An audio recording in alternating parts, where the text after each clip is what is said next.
Pemirsa, memperingati hari ulang tahun ke-80 RI, pemerintah menggelar acara lari maraton Merdekaran 2025. Ribuan pelari antusias mengikuti kegiatan ini.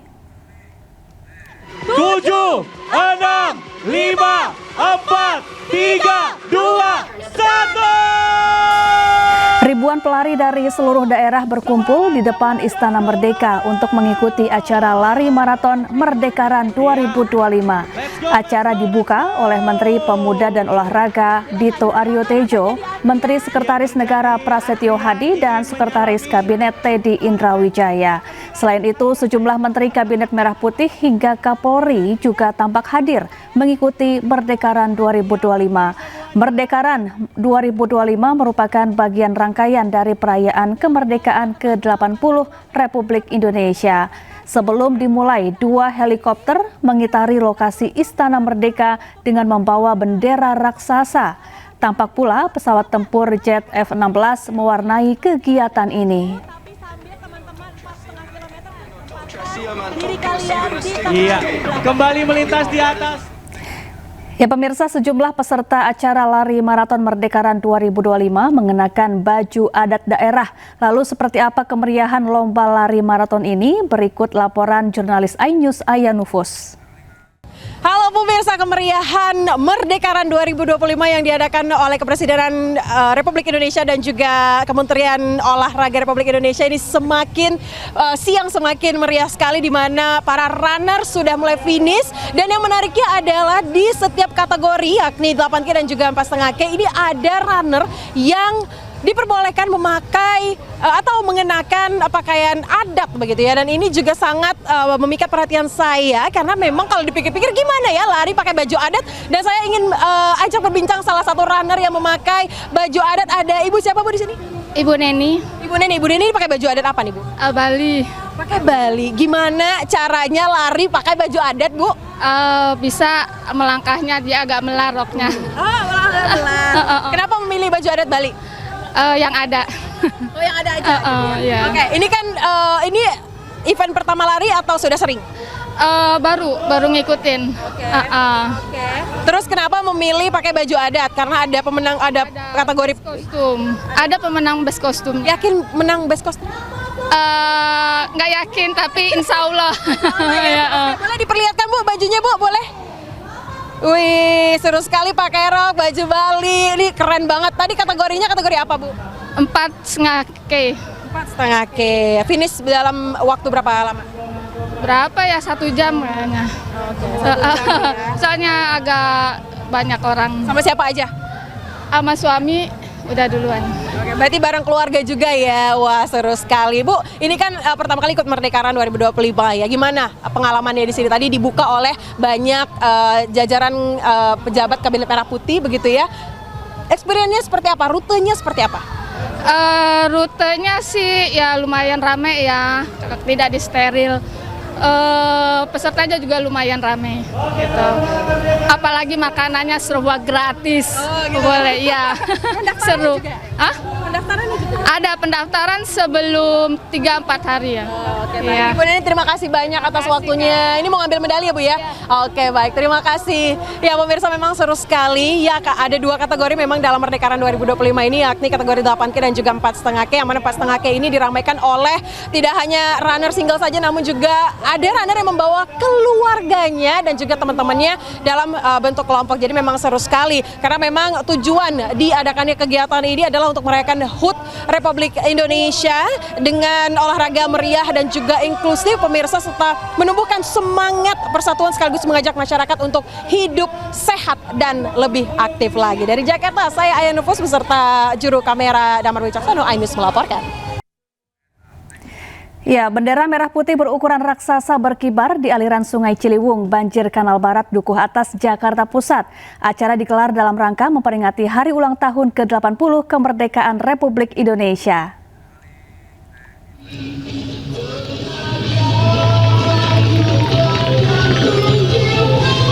Pengibaran bendera dilakukan dari atas pipa saluran air oleh petugas gabungan dari BNPB, Basarnas BPBD, Dinas Gul Karmat Jakarta, dan sejumlah relawan. Masyarakat yang tengah berolahraga saat Car Free Day ikut serta menyaksikan pengibaran bendera raksasa. Atraksi dari tim perahu karet yang membawa flare turut memeriahkan kegiatan pengibaran bendera merah putih.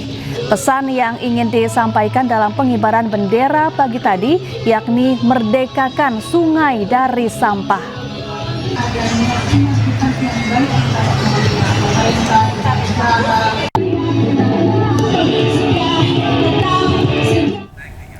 Pemirsa, ribuan warga melakukan aksi bela Palestina di Gedung Sate Bandung, Jawa Barat Minggu pagi. Aksi ini menyuarakan kebebasan Palestina dari blokade Zionis Israel.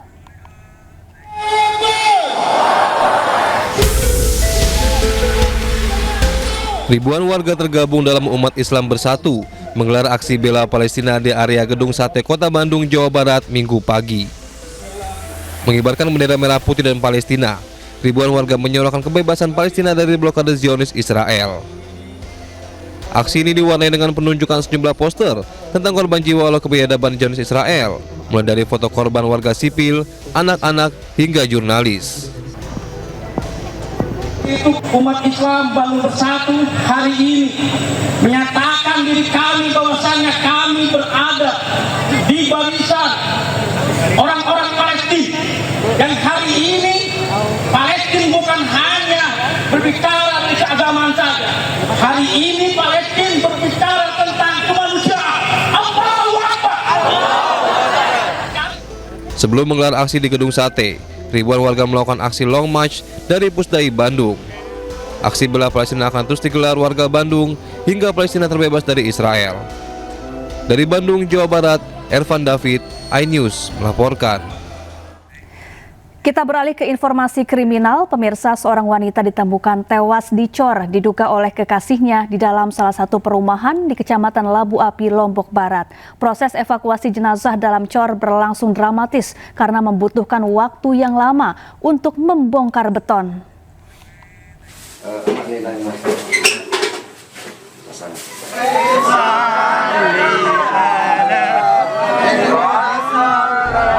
Warga desa Perampuan Kecamatan Labu Api Lombok Barat digegerkan dengan penemuan mayat perempuan berinisial N 27 tahun yang ditemukan dicor beton di dalam rumah.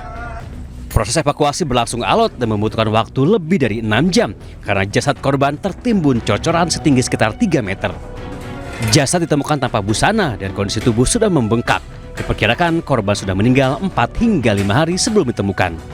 Korban diketahui menjalin hubungan asmara dengan IM, pria yang baru membeli rumah di lokasi penemuan jasad. Kapolres Lombok Barat AKBP Yasmara Harhab mengatakan bahwa korban melapor ke polisi pada 12 Agustus setelah korban hilang sejak tanggal 10 Agustus. Penyidikan kemudian mengarah ke IM yang akhirnya ditangkap di rumah orang tuanya.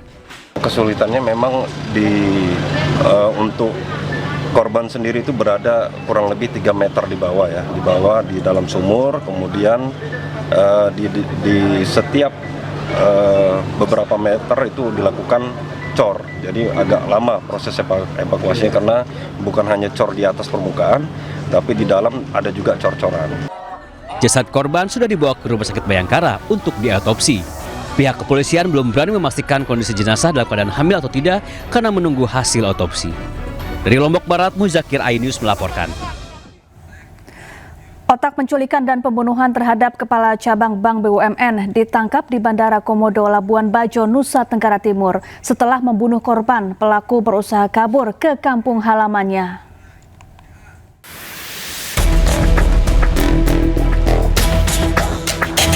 Inilah detik-detik akhir pelarian Eras, otak pelaku penculikan dan pembunuhan Muhammad Ilham Pradipta, Kepala Cabang BRI Cempaka Putih, Jakarta Pusat.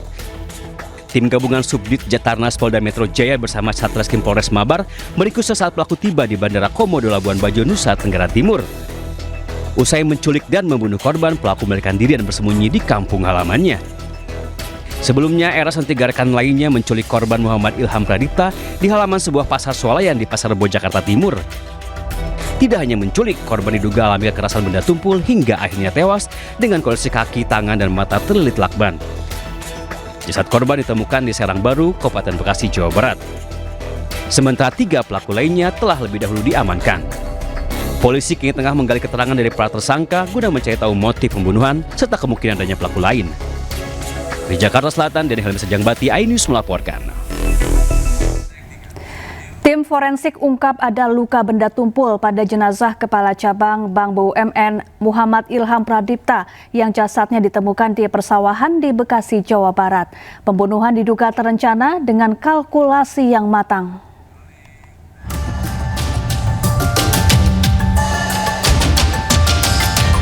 Tim forensik Rumah Sakit Polri Kramat Jati, Jakarta Timur rampung melakukan autopsi terhadap jenazah Kepala Kantor Cabang Pembantu Bank BUMN Muhammad Ilham Pradipta yang diduga tewas dibunuh. Hasilnya, tim dokter menemukan luka akibat benda tumpul di bagian leher dan dada sehingga korban kesulitan bernafas. Selain itu, tim dokter juga masih menunggu hasil uji laboratorium apakah terdapat kandungan racun atau tidak pada tubuh korban. Ditemukan tanda-tanda kekerasan pada bagian luar dan dalam tubuh korban. Luka-lukanya bagian dada dan leher. Luka sayatan atau benda tumpul. Sementara itu, ahli psikologi forensik menilai penculikan disertai pembunuhan terhadap Muhammad Ilham Pradipta dilakukan secara berencana. Pelaku juga sudah melakukan kalkulasi yang matang dari lokasi penculikan hingga alat yang digunakan untuk menghabisi nyawa korban. Tampaknya tidak bisa dielakkan bahwa ini memang merupakan kejahatan berencana. Kalau kita bicara tentang kejahatan berencana, maka para pelaku, termasuk siapapun yang ada di belakang mereka, sesungguhnya sudah melakukan kalkulasi terhadap 4 elemen. Target ditentukan, siapa target yang akan kita culik. Jangan sampai salah culik, jangan sampai menculik orang yang tidak perlu untuk diculik. Jadi targetnya betul-betul didefinitifkan secara spesifik. Elemen yang kedua yaitu insentif. Apa manfaat yang akan diperoleh dari aksi penculikan tersebut? Apakah manfaat tersebut sebanding atau tidak dengan resiko yang akan dihadapi oleh para pelaku?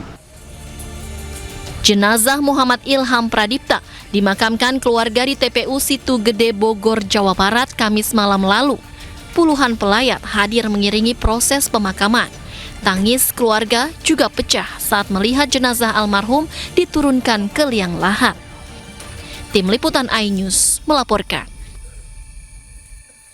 Ya, korban Ilham Pradipta, Kepala Kantor Cabang Bank BUMN yang tewas dibunuh, meninggalkan seorang istri dan 2 anak. Sang istri berharap pelaku penculikan dan pembunuhan terhadap suaminya diganjar hukuman setimpal.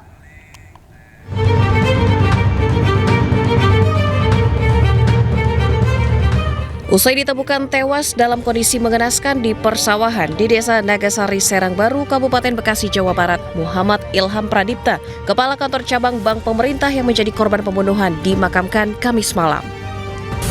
Ilham dimakamkan di TPU Situ Gede, Kota Bogor.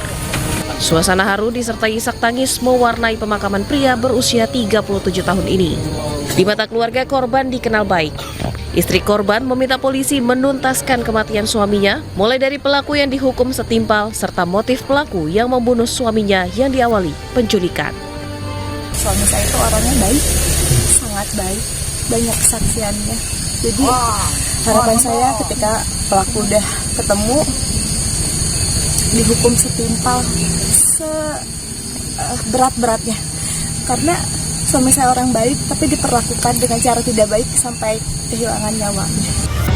Kepala Cabang Bank Pemerintah ditemukan tewas mengenaskan di area persawahan di kawasan Bekasi. Saat ditemukan korban dalam kondisi mengenaskan, petugas kepolisian yang tiba di lokasi melakukan olah tempat kejadian perkara dan memasang garis polisi di lokasi kejadian. Saat ditemukan oleh warga dan saat kami datangin TKP, kondisi korban itu saat itu dilakban bagian matanya dan diikat di kakinya. Sebelumnya CCTV merekam detik-detik saat korban diduga diculik di parkiran pusat perbelanjaan di wilayah Jakarta Timur. Korban yang hendak masuk ke dalam mobil miliknya tiba-tiba disekap dan dimasukkan ke dalam mobil yang parkir bersebelahan dengan mobil korban oleh sejumlah orang. Tim Liputan iNews melaporkan.